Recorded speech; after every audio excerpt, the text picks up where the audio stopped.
Good morning all of you. आज का हमारा टॉपिक है जंतु एवं पादप कोशिका में अंतर। तो देखेंगे कि जंतु कोशिका एवं पादप कोशिका में क्या अंतर होता है। जंतु कोशिका में प्लाज्मा झिल्ली पाई जाती है और कोशिका भित्ति अनुपस्थित होती है। पादप कोशिका में कोशिका झिल्ली के चारों ओर कोशिका भित्ति पाई जाती है। जंतु कोशिका में प्लाज्मा झिल्ली प्रोटीन तथा लिपिड से मिलकर बनी होती है। पादप कोशिका में कोशिका भित्ति सेलुलोज से मिलकर बनी होती है। जंतु कोशिका में सामान्यतः प्लास्टिड क्लोरोप्लास्ट अनुपस्थित होता है और पादप कोशिका में प्लास्टिड उपस्थित होता है। अगला देखेंगे, जंतु कोशिका में तारककाय पाया जाता है जो कोशिका विभाजन में सहायता करता है। कोशिका विभाजन क्या होता है? तो पुरानी कोशिकाओं से नई कोशिकाओं का निर्माण कोशिका विभाजन कहलाता है। कोशिका विभाजन दो प्रकार का होता है।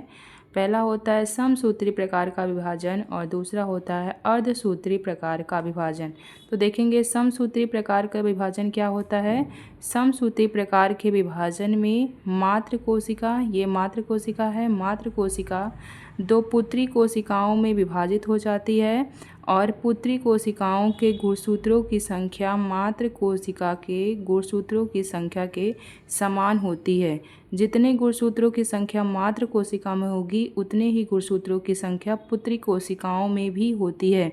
तो समसूत्री प्रकार के विभाजन में पुत्री कोशिकाओं के गुणसूत्रों की संख्या मात्र कोशिका के गुणसूत्रों की संख्या के समान होती है।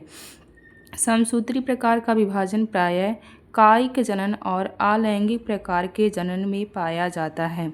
अगला देखेंगे, अर्धसूत्री प्रकार का विभाजन। अर्धसूत्री प्रकार के विभाजन में मात्र कोशिका दो पुत्री कोशिकाओं में विभाजित होती है और इन पुत्री कोशिकाओं के गुणसूत्रों की संख्या मात्र कोशिका या जनक कोशिका के गुणसूत्रों की संख्या की आधी होती है। तो इस प्रकार के विभाजन को हम अर्धसूत्री प्रकार का विभाजन कहते हैं। अर्धसूत्री प्रकार का विभाजन प्रायः लैंगिक जनन में पाया जाता है।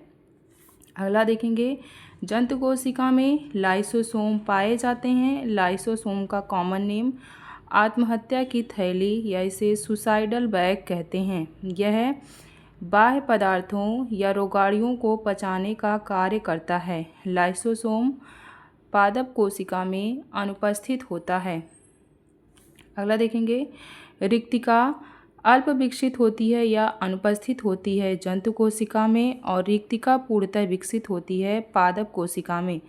जंतु कोशिका चल होती है और पादप कोशिका अचल होती है। Thanks for watching. वीडियो अच्छा लगा तो लाइक शेयर एंड सब्सक्राइब कीजिएगा। Thank you.